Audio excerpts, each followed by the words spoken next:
And then Sunday, obviously, my boy played, and then the big one, 4:30. Oh, my goodness, go on, Lagunas. No, listen. Oh, Well, we're going to start off with that. Go on, the Arsenal. Yeah, no, well done beating... beating the champions of the world. Yeah, correct. Well done. Well done, the champions of the world. Let me finish. No, don't finish. Okay. I'll finish for you.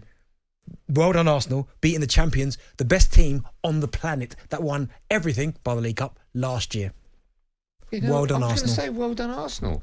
Yeah, on beating the best team in the world. On beating a team. Best team in the world. With arguably two of the best players in the Premier League missing. Well done. Yeah, thank you. Well done. Hold on. Scoring a deflected goal in what can only be described as one of the worst adverts for Premier League football I've ever seen. I can understand that. What a boring game. No Saka. But I'll tell you what, though. Congratulations, you guys winning your battle for mid-table. It's not about us. No, but I'm saying congratulations to you. Thank you. McTominay. Thank you very much. Saving the day. Well done, Scott. Battle for mid-table. Well done. Well done. I don't think his goals were deflected, but they're straight in. Oh, look at So him. well done to Arsenal for Beating confirming. Brentford and you were absolutely buzzing. Well done, Arsenal, confirming they're the second biggest side in North London. Yeah, fair play to Spurs. Top of the league, they are. Got the job. You're second now. Got the job done. Second, Arsenal. So well done. We'll talk about the biggest team in North London a bit later on, but let's start with Arsenal. Gabriel Martinelli scored a dramatic late winner, just about, as Arsenal beat Man City, depleted Man City side as well, 1-0 in the Premier League. The Gunners boss Mikel Arteta spoke after the game and said that his side can take a lot of confidence from the win. Well, it certainly is a message to our team that you are more than capable. That's when you play at the level that we can play. We are really hard to beat, and that we have to stay humble, because on Wednesday night you are feeling very different after the defeat and Lens, and today you cannot be too high. So it's about having the balance and going through different moments in the season and reacting when the difficult ones come the way we did, being all together and looking at each other and trying to improve. One of the questions we're going to be asking today is, are Arsenal getting enough respect? No, and you started off the show by giving them a lack of pure respect. Listen to you. They beat Man City, depleted Man City. Hey, Rodri and Kevin De Bruyne, we had no Saka. The best two. And whose fault is that? No, but listen, Whose fault it's is not that? about that. We had no Saka. Partey didn't start. Saka. Two of our better players didn't play. Right. Saka, in the list of Kevin De Bruyne, Rodri and Saka, is third on that list. Yeah, but he's still one of our best players. Yeah, okay, fine. Most influential players. But they had, Haaland was non-existent because whose fault's that? Kevin De Bruyne wasn't in the team. Listen, he's a professional in his own right. No, I know, but he does feed off Kevin De Bruyne. See, everything you're saying here is what Arsenal fans mean about disrespect. Why can't we just get congratulations, you beat the best team on the planet, move on to the next? If you're at a club for 4 years and you spend £500,000 and you finish 8th, bottle top 4 and get 5th, bottle the Premier League and get 2nd, and winning FA Cup. You get, wasn't even your team, it was Unai Emery's team. You get respect when you win something. Yeah, either way. What respect do you want? You guys want respect for beating Brentford, but that's another story. We beat Spurs, got rid of arguably the greatest ever player, and they're above you. Okay, I understand that. But same point. So if you want respect given out, I'll give it to Spurs. Well done, Spurs. So Arsenal get no respect for beating Man City. Of course, it's a good win. Haven't beaten them since 2015. It was an awful game. Doesn't matter. And you got a deflected goal. Doesn't matter. Oh, well done, 3 points. Doesn't matter how you win or how you perform. Second. Doesn't matter how you win, how you perform. As long as you get the 3 points in, that's all that matters. Right, let's talk about some of the players that, if you want me to give them respect. Should we give David Raya respect? Okay, I prefer Ramsdale. I've always said that. What's going on there? Let's speak openly now. I prefer Ramsdale. I think he's a better goalkeeper, but at the end of the day, David Raya's at the minute currently is Arsenal's number one. I don't feel safe whatsoever. He flapped midweek in Europe. My goodness, that cross that came in, he completely flat. Had it not been for Declan Rice clearing off the line, you'd have been in all sorts of trouble. I get that, but I've always said I prefer Ramsdale. I think if you're going to get someone like if you're going to get an Edison or an Alisson to replace Ramsdale's number one, you kind of go, do you know what? I get it. But I don't think there's enough between the two goalkeepers to all of a sudden justify again, I'm going to drop Ramsdale. That I don't agree with. I think Ramsdale should be Arsenal's number one. I think he's the better goalkeeper. But David Raya is currently the number one, so you have to respect that.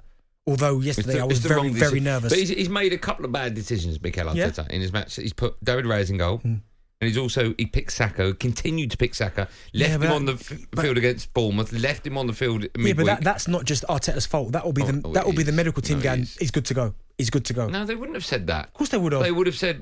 No, they would have said, listen, I've done all the tests. He seems good to go. If you want to pick him, pick him. Well, I don't know his results from his tests, and I wouldn't have picked him because I know he's injured. Yeah, but you don't know he's injured. I was right. No, but if the medical team say that he's good to go and then he picks up another injury... He's not good to go. That's no one else's... But I'm not anything to do with Arsenal. I told you actually last week. No. I told you he will get injured and miss the Man City game. And another player, go. Martin Odegaard. Now, last week or the week before, you picked your combined Arsenal 11. You had no Spurs players there. A lot of Spurs fans, friends of mine, said, how is Son not in it? And I went, that's a very good point. He should be over Martinelli. How is Maddison not in it over Odegaard? Yeah, Odegaard. Now, let me tell you, Odegaard's a better player. Let me tell you. Well, not this season, he's not. Okay, well, he's had a couple of good, bad this games. He's not. The last 18 months, Odegaard has been unbelievable. Who's been better this season? I'm going to still go Odegaard. Why? Because I think he's been very good. Was he good yesterday? But it's 2 games. When you played each other, who was better? Odegaard? Maddison played really well. Okay. But I'll take 2 less performances, but 18 months where Odegaard was terrible yesterday. I won't say he was terrible. Every time he got the ball, he blasted it over the bar. No, terrible is watching your lot. Right. We'll talk about my lot later. Odegaard did okay. I take it as a compliment. You constantly have to mention my team. But we'll talk about them later. Good, I can't wait for that. All right. But no, at the end of the day, Odegaard maybe hasn't reached the heights he reached last season, but he has still been unbelievable. Has he been poor? This season? He's not been poor. Has he been below par this season? No. Has been good, has he? He's been about 7. Last season he was 9. I don't think he's been a 7. What's Maddison been this season? He's playing well. He's been about 7.5. So he's better. He's been all right, yeah, but I'd still rather Odegaard in my team than Maddison. Has Maddison been better than Odegaard this season?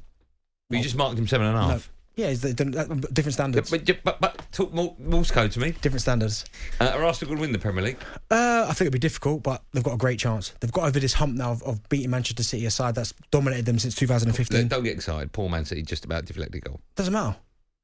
Does not matter whatsoever. I think it does. No, actually. it does not. It doesn't I think matter. you have to be sensible about this. They didn't blow Man City off the park. Don't have to. We beat them. No, you don't have to. But you can't base your season on beating the champions. A deflected goal against a much depleted Man City. You make your own luck.